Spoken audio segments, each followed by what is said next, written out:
ಕಪ್ಪೆ ಚಿಪ್ಪು ಹೆಕ್ಕಲು ಹೋದಂಥ ಸಂದರ್ಭದಲ್ಲಿ ಒಂದು ಘೋರ ಘಟನೆ ನಡೆದಿರುವಂಥದ್ದು. ನಾವೀಗ ಆ ಒಂದು ಘಟನೆ ನಡೆದಿರುವಂಥ ಸ್ಥಳದಲ್ಲಿದ್ದೇವೆ. ನಾವು ಚಿತ್ರಣವನ್ನು ಗಮನಿಸ್ಬೋದು. ಈ ಒಂದು ಘಟನೆ ನಡೆದಿರುವಂಥದ್ದು ಉತ್ತರ ಕನ್ನಡ ಜಿಲ್ಲೆಯ ಭಟ್ಕಳ ತಾಲೂಕಿನ ಸಿರಾಲಿಯ ಸಮೀಪದ ತಟ್ಟೆಹಕ್ಲೆ ಎನ್ನುವ ಪ್ರದೇಶದಲ್ಲಿ ಈ ಒಂದು ಘಟನೆ ನಡೆಯುತ್ತೆ. ಮಧ್ಯಾಹ್ನದ ವೇಳೆಯಲ್ಲಿ ಕುಟುಂಬ ಸಮೇತವಾಗಿ ಕಪ್ಪೆ ಒಂದು ಚಿಪ್ಪನ್ನು ಹೆಕ್ಕಲಿಕ್ಕೆ ಬಂದ ಸಂದರ್ಭದಲ್ಲಿ ಈ ಒಂದು ಘಟನೆ ನಡೆದಿರುವಂಥದ್ದು ನಾವು ಚಿತ್ರಣವನ್ನು ಗಮನಿಸ್ಬೋದು. ಈಗಾಗಲೇ ಮೃತರ ಸಂಖ್ಯೆ 10ಕ್ಕೆ ಏರಿರುವಂಥದ್ದು.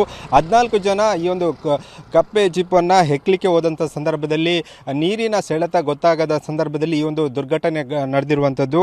ಅಂದರೆ ಈ ಒಂದು ಘಟನೆ ಸಂದರ್ಭದಲ್ಲಿ ಮೊದಲಿಗೆ ಇಬ್ಬರು ಒಂದು ನೀರಿನಲ್ಲಿ ಕೊಚ್ಚಿಕೊಂಡು ಹೋಗ್ತಾರೆ. ಅವರನ್ನು ರಕ್ಷಣೆ ಮಾಡಲಿಕ್ಕೆ ಹೋದಂಥ ಸಂದರ್ಭದಲ್ಲಿ ಮತ್ತೆ ಇಬ್ಬರು ನೀರಿನಲ್ಲಿ ಕೊಚ್ಚಿಕೊಂಡು ಹೋಗಿರುವಂಥ ಘಟನೆ, ಮತ್ತೆ ಇಬ್ಬರು ಕೊಚ್ಚಿಕೊಂಡು ಹೋಗಿರುವ ಘಟನೆ ನಡೆದಿರುವಂಥ ಆ ರೀತಿಯಾಗಿ ಸಾಲಾಗಿ ಈ ಒಂದು ಸುಮಾರು ಮೃತರ ಸಂಖ್ಯೆ 10ಕ್ಕೆ ಏರಿಕೆಯಾಗಿರುವಂಥದ್ದು. ಇನ್ನು 3ರನ್ನು ರಕ್ಷಣೆ ಮಾಡಲಾಗಿರುವಂಥದ್ದು. ಇನ್ನೊಂದು ಒಬ್ಬರಿಗಾಗಿ ಈಗಾಗಲೇ ಶೋಧ ಕಾರ್ಯ ಮುಂದುವರೆದಿರುವಂಥದ್ದು. ನಾವೀಗ ಅದೇ ಘಟನೆ ಸ್ಥಳದಲ್ಲಿದ್ದೇವೆ. ನಾವು ಚಿತ್ರಣವನ್ನು ಗಮನಿಸಬಹುದು. ದೋಣಿಯ ಮೂಲಕ ಈಗ ಒಬ್ಬರನ್ನ ಅಂದರೆ ಶೋಧ ಕಾರ್ಯ ಮುಂದುವರೆದಿರುವಂಥದ್ದು. ತಕ್ಷಣ ಇಲ್ಲಿಯ ಸ್ಥಳೀಯರು ಶೋಧ ಕಾರ್ಯವನ್ನು ನಡೆಸಿದ್ರು, ಅಂದರೆ ರಕ್ಷಣೆ ಮಾಡಿದ್ರು ಕೂಡ 3ರನ್ನು ಮಾತ್ರ ರಕ್ಷಣೆ ಮಾಡಲಿಕ್ಕೆ ಸಾಧ್ಯವಾಯಿತು. ಅವರನ್ನು ಒಂದು ಆಸ್ಪತ್ರೆಗೆ ಚಿಕಿತ್ಸೆಗೆ ಕೂಡ ಕರೆದುಕೊಂಡು ಹೋಗಿ ಅವರಿಗೆ ಚಿಕಿತ್ಸೆಯನ್ನು ನೀಡುವಂಥ ಕೆಲಸವನ್ನು ಮಾಡ್ತಿರುವಂಥದ್ದು. ಈ ಒಂದು ಘಟನೆಯಲ್ಲಿ ಸುಮಾರು 11 ಮಂದಿ ಮಹಿಳೆಯರು ಇದ್ದದ್ದು ಒಂದು ಘಟನೆಯಲ್ಲಿ ಒಂದು ಇದ್ರು ಎಂಬ ಮಾಹಿತಿ ಕೂಡ ಲಭ್ಯವಾಗಿರುವಂಥ ನಾವು ಚಿತ್ರಣವನ್ನು ಗಮನಿಸ್ತಾ ಹೋಗ್ಬೋದು.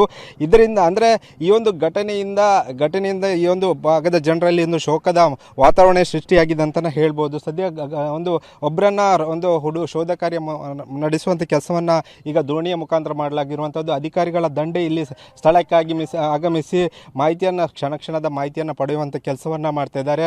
ಒಂದು ಕಡೆಯಲ್ಲಿ ಫೈರ್ ಸರ್ವಿಸ್ನ ವಾಹನ ಆಗಿರ್ಬೋದು ಮತ್ತು ಆಂಬ್ಯುಲೆನ್ಸನ್ನು, ಅಂದರೆ ತಕ್ಷಣ ಅವರು ಶೋಧ ಕಾರ್ಯ ನಡೆಸುವಂಥ ಸಂದರ್ಭದಲ್ಲಿ ತಕ್ಷಣ ಸಿಕ್ಕಿದ್ರೆ ಅವರನ್ನು ಆಸ್ಪತ್ರೆಗೆ ರವಾನೆ ಮಾಡುವಂಥ ಕೆಲಸವನ್ನು ಮಾಡಲಿಕ್ಕೆ ಒಂದು ಆಂಬ್ಯುಲೆನ್ಸನ್ನು ಕೂಡ ಸ್ಥಳದಲ್ಲೇ ಒಂದು ನಿಯೋಜನೆ ಮಾಡಿರುವಂಥದ್ದು. ಸದ್ಯ ಈ ಒಂದು ಘಟನೆಯಿಂದ ಈ ಒಂದು ಭಾಗದಲ್ಲಿ ಈ ಒಂದು ಶೋಕದ ವಾತಾವರಣ ಸೃಷ್ಟಿಯಾಗಿದೆ ಅಂತಲೇ ಹೇಳ್ಬೋದು. ಅಂದರೆ ಮಧ್ಯಾಹ್ನದ ವೇಳೆ ಈ ಒಂದು ಘಟನೆ ನಡೆಯುತ್ತೆ. ಘಟನೆ ತಿಳಿದ ತಕ್ಷಣ ಇಲ್ಲಿಯ ಸ್ಥಳೀಯರು ಅವರನ್ನು ರಕ್ಷಣೆ ಮಾಡಲಿಕ್ಕೆ ಹೋಗ್ತಾರೆ.